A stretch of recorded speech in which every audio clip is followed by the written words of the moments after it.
Yo, what is good, YouTube? Welcome back to another JC2K video. In today's video, we are going to be ranking the top 10 best hidden gem amethysts in NBA 2K26 MyTEAM. I'll probably do this with hidden gem diamonds tomorrow as well. Just do a different top 10, sprinkling stuff out there to start the year. And hopefully this video is helpful for y'all. Can kind of let you know which hidden gems are good ones, you know what I mean? Because obviously it's luck based with amethysts and diamonds, but there's a lot of them sprinkled around the mode and different rewards and different things. So always a chance to pull some really good cards, and there are some really good amethysts in here. So we got an interesting list to go through and talk about in today's video. Before we hop into it, if you haven't already, make sure you hit that subscribe button. Help me push towards the 50,000 subscriber mark of the channel.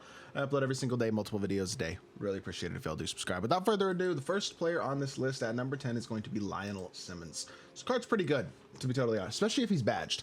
90 speed, 85-3, 80 driving dunk, 6'7", 6'11" wingspan, shooting guard, has a great jumper, decent badges. Now, could use limitless, could use shifty, could use a movable on-ball menace.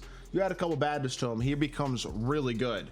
But he's got Rudy Gay base with a great upper, normal fade. So really good shot and fade combination. Pro dribble style is not that bad, honestly. This card's nice. He's got a little, I mean, he's got overall kind of half decent movement for a big or for a wing at this point in the year. Like a lot of guards have basic sigs and stuff. He at least has some sort of like animations that you can kind of move off of. This card's not the worst at all at the shooting guard position. Now the low interior holds him back a bit, and again he's missing a couple badges. He's not the greatest slasher in the world, but I think he's a pretty solid card, and at number 10 I think he's a good option to start out the list.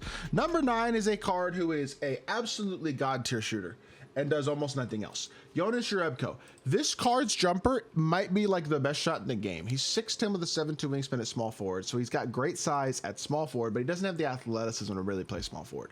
At power forward, he's gonna struggle on the interior defensively, probably against bigger, more physical power forwards. What he does at a ridiculous level though, and the reason that he's at the top 10 despite 79 speed, 79 defense, 80 driving, like not great stats, his jumper is cracked. I don't know how to describe it other than that. Like, this is legitimately one of the best shots I've seen all year. His sigs are not good, besides pro dribble style, which is okay-ish. Everything else not great. His jumper is probably arguably the best jumper I've seen in my team this year, and I'm not exaggerating when I say that. If you played against this card, you will understand what I mean. He is pretty much impossible to get a contest on when he's no dipping, which makes him really, really good. Even though he isn't a great defender and he isn't freakishly athletic. The size will be enough defensively for him to be half decent, especially with a couple badges. And offensively, he is just a threat as a shooter in a way that very few cards in my team are, especially at 6'10". That's why he's top 10. Number 8 is going to be this Marquese, 6'10" with a 7-foot wingspan as well, can also play small forward. He's a more athletic, more versatile option, although still has 68 perimeter. I don't know, not great there. Now 82 agility, 96 vert, low strength is annoying, but 95 standing and driving, 84 interior, 82 block. Extremely athletic finisher, decent stretch big who can actually space the floor, now has no sigs at all. I think this card with the lack of perimeter defense, he's more of a 4 than he is a 3, realistically. But he's a decent stretch 4. He's extremely athletic and has really good size, 6'10". Athletically, he reminds me a lot of like an Obi Toppins, and he's even an inch taller than Obi is. He's maybe not quite as good a perimeter defender and stuff, but I think this Marquese Chris card's very solid. I think he's definitely a really nice option, and definitely another very, very good amethyst hidden gem.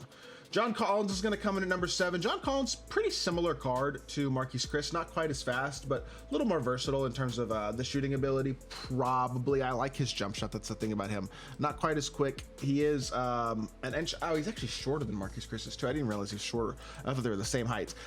Movement-wise, just like Marquese, doesn't do much in terms of movement. Release is decent. I do like John Collins' jumper, but I will say the defense leaves a bit to be desired for sure. The low steal's annoying. Everything else isn't completely god-awful, but 75 agility, 73 perimeter isn't great. 79 speed. I mean, I will say at 6'9", I wish he was a little faster.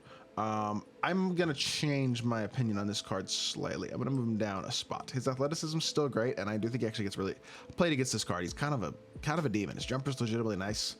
He does some good stuff with his athletic ability for sure, but I'm gonna move him down one spot, put Chris over him, and that's how we're gonna do this ranking. Now, we start to move our way up a bit, I feel like, with a guy like Marvin Williams. He is another step forward, is another 6'10", or 6'9" small forward, I guess. 7'3" wingspan though. Very similar in terms of a big physical small forward who is pretty versatile defensively. 80 interior, 84 perimeter. It's not crazy, but comes with 6 good defensive badges, so key badges as well. And so the thing is, you look at him, maybe you add lightning launch, you add brick wall, glove, on-ball menace, paint patroller, something like that. Maybe take out glove and you add interceptor or pick dodger instead. And this card's really solidly versatile defensively. He's got posterizer, he's got an 85 driving dunk, he's got Hoff set shot, gold limitless, gold deadeye, gold shifty, bunch of good shooting batters, great release, 93 ball. And his jumper's elite too. I have this card. I really like him. I think he holds his own enough defensively, especially if he's badged. I think offensively he is a incredible catch and shoot shooter who actually has like a tiny bit of shot creation too, which is pretty sick.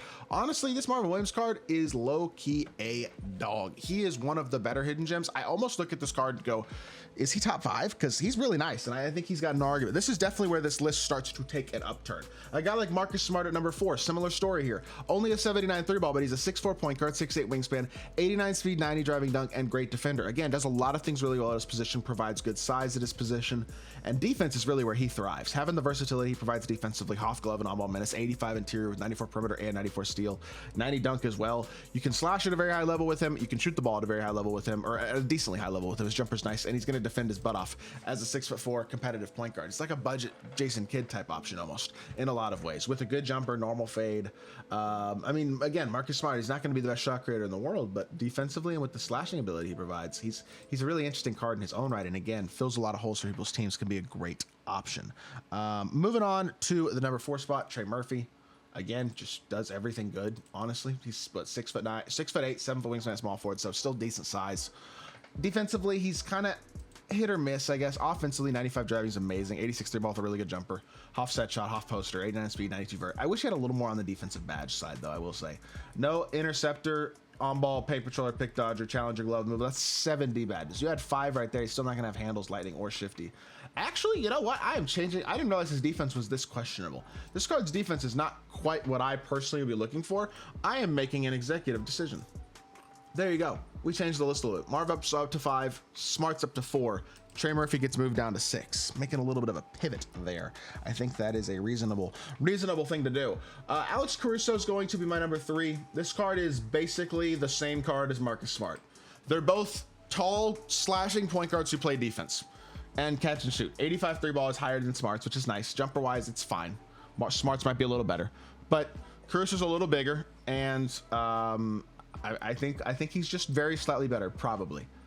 That's pretty. You could go either way. They're the same card. They play the exact same role. I basically put Caruso 1 spot higher because I think he's slightly taller. I think his player build's a little bit bigger.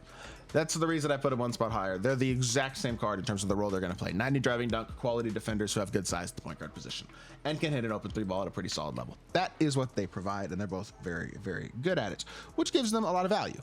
Mario Hezonja is going to be my number 2. You think Mario Hezonja? You go, really? Mario Hezonja is one of the best hidden gems in the game? Yeah, he is. Look at this card. 6'8" with a 7-foot wingspan at shooting guard. So first of all, has very good size. 86 speed, 88 3-ball, 90 driving dunk, 79 interior, not bad at all. 82 perimeter, has 5 base D badges, including a couple good ones. He's got handles already. Now you could add lightning launch, that'd be nice, but he already has the slashing badges he needs. He already has the shooting badges he needs. So you add lightning launch and 4 D badges, basically a movable, on-ball menace, paint patroller, pick dodger, probably. You add those 4 badges, lightning launch this card, and he's a versatile defender, 6'8", can slash at a high level, can guard in the interior a little bit, so he's pretty switchable at shooting guard position. He's got good enough speed, he's got good agility, he's got great vert, 88 3-ball, and his jumper is freaking insane. He's another one of those guys who has basic sigs across the board, which is annoying. But his jumper, just like Jonas Jerebko, crazy. Like, I'm not gassing how good it is. It is one of the fastest shots in the game. It is in that same Jerebko range where it's like, how is the shot this fast this early? Legitimately, it's that fast. This card, with the versatility it provides in a jumper like that and Hoff set shot specialist and the Hoff posterizer slashing ability as well, I think he's number 2. The only reason he is not number 1 is because I do think there's a shooting guard who's actually better than him, and that is Corey Brewer. Because as much as Corey Brewer's jumper is not as fast as Mario Hezonja's, he's bigger than Mario is at 6'9", and he's a more versatile defender with 90 driving himself and a great jump shot himself. He is a big, switchable, quality defender who has a very good jump shot and is a great slasher, and at 6'9" at shooting guard with a good jump shot, normal fade, all that type of stuff. Really good shot actually this year, especially Gary Trent Jr. jump shot is a lot better than it was last year. So I really think this Corey Brewer card is the number 1 option on this list. He's just an incredible 3-and-D. He's so switchable. He can guard on the interior at such a high level, being 6'9" with the 82 interior. He's gonna compete really well against power forwards, and he's even the occasional fluke stop on like a center.